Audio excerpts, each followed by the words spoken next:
అందరికీ హాయ్ అండి. Washing machine గురించి ఎంత చెప్పుకున్నా తక్కువే. ఎందుకంటే ఈ వాషింగ్ మెషిన్స్ వచ్చిన దగ్గర నుంచి ముఖ్యంగా ఆడవాళ్ళకి ఎంత సుఖం వచ్చిందంటే, వెనుకటి రోజుల్లో ఒక మాట అంటుంటారు కదా, వేలా పాలా లేదా అని. ఈ మెషిన్స్ వచ్చిన దగ్గర నుంచి ఎప్పుడు పడితే అప్పుడు ఎన్నిసార్లు అయినా బట్టలు వేసేస్తున్నారు. వెనుకటిలో అయితే ఎన్ని బట్టలు ఉన్నా ఆడవాళ్ళు ఉదయాన్నే బట్టలు ఉతికేవాళ్ళు.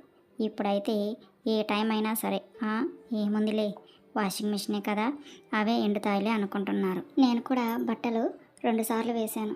మార్నింగ్ రెగ్యులర్ వేర్ వేసేసాను, ఆఫ్టర్నూన్ ఏమో బెడ్షీట్లు వేశాను. వేళాపాలకి తెలుగులో కనుక సొంత వాక్యం రాయమంటే ఈ వాషింగ్ మిషన్ అయితే బాగా సరిపోతుంది అనుకుంటా. ఈ ఎండకి బెడ్షీట్స్ అన్నీ ఆరేసేసరికి ఎండ సుర్రమంది. కిందకు వచ్చేసరికి దిమ్మ తిరిగి బొమ్మ కనపడింది. సర్లే కాసేపు పడుకుందామంటే ఈ హాఫ్ డే స్కూల్స్ వచ్చిన దగ్గర నుంచి అది కూడా లేకుండా పోయింది. సరేలే ఇంట్లో పని చేసుకుంటే ఈవినింగ్కి కాస్త పని తగ్గిద్ది కదా అనుకున్నాను. అలా బెడ్ మీద వేరొక బెడ్షీట్ వేసి పిల్లో కవర్స్ తొడిగేసరికి హాయిగా పడుకోవాలనిపించింది. కానీ ఏం చేస్తాం, పిల్లల అల్లర్లతో ఇల్లు మారి మోగిపోతుంటే ఇంకేం నిద్ర వస్తుంది. సరే కదా అని బట్టలు మడత పెడదాం అనుకున్నా. నాలాగా బట్టలు గుట్టలుగా వేసేవాళ్ళు ఎంతమంది ఉంటారు?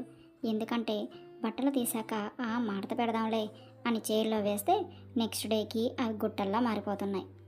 ఆ బట్టల గుట్టని అయితే చక్కగా మడత పెట్టడం స్టార్ట్ చేశాను. బట్టలు ఎప్పుడైనా కొంచెం టైం తీసుకున్నా ఈ రకంగా అయితే ఫోల్డ్ చేస్తే చూడడానికి బట్టలు నీట్గా కనిపిస్తాయి.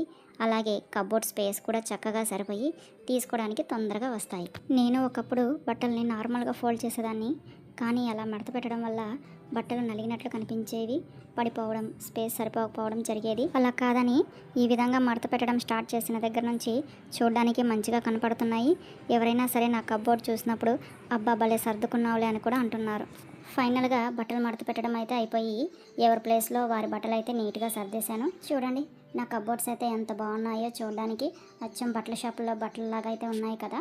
ఇంకా టైంకి వెళ్ళి చూస్తే 3:30 అయితే అవుతుంది. సరే పిల్లలకి ఏమైనా చేసి పెడదామని కొంచెం తిన్న ఈ చాక్లెట్స్ ఉంటే వీటితో కేక్ తయారు చేద్దామని అయితే డిసైడ్ అయ్యాను. మా వాడైతే ఒకటే గోల ఈ చాక్లెట్స్ ఇమ్మని తినడానికి. నాకేమో ఇంత పెద్ద పెద్ద చాక్లెట్స్ పిల్లలకి అలా డైరెక్ట్గా తినడానికి ఇవ్వటం నాకు నచ్చలేదు.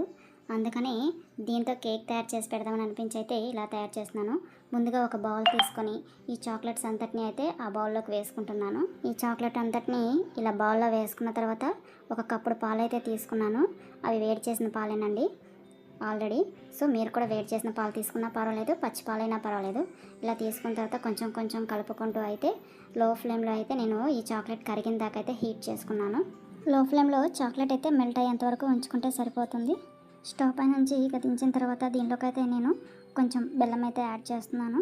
నెక్స్ట్ దీంట్లోకి ఒక హాఫ్ బౌల్ అయితే గోధుమ పిండిని అయితే తీసుకుంటున్నాను. నెక్స్ట్ దీంట్లోకి కొంచెం బేకింగ్ సోడా అలాగే బేకింగ్ పౌడర్ని కూడా వేస్తున్నాను. ఇవన్నీ బాగా మిక్స్ చేస్తూ మనం కేక్ బ్యాటర్ని అయితే రెడీ చేసుకోవాలి.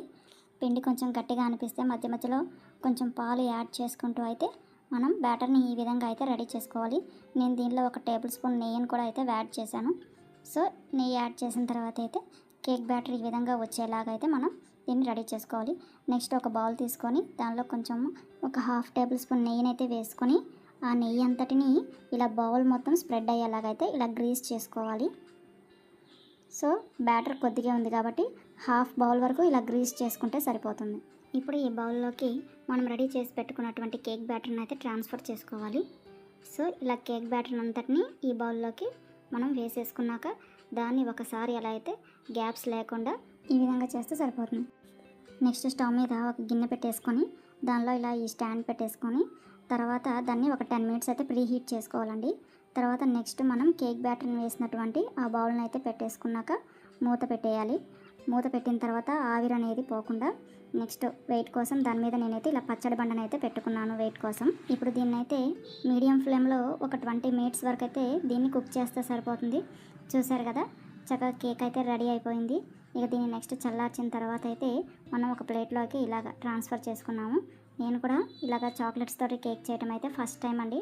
చూసారు కదా ఎంత బాగా వచ్చిందో. నేనే ఎక్స్పెక్ట్ చేయలేదు వస్తుందా రాదా అని అయితే టెన్షన్ అయితే పడ్డాను. సో చాలా బాగా వచ్చింది.